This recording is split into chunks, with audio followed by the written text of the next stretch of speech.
hilang walaupun Siti dah makan ubat kan. Jadi terpaksa slow ke skip video lah. Selain daripada tu Siti tak sihat. Buat masa ni Siti makan ubat baring je lah untuk rehatkan diri. Buat masa ni video tu ada tapi jarang sekali sebab tak boleh cakap lama nak batuk.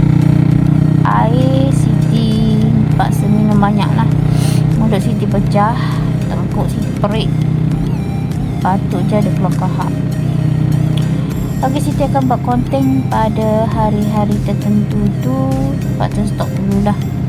Dan ada tu ada tapi jarang lah Siti buat sebab dia memang tak sihat sangat. Okey, kita akan jumpa di konten yang akan datang. Assalamualaikum.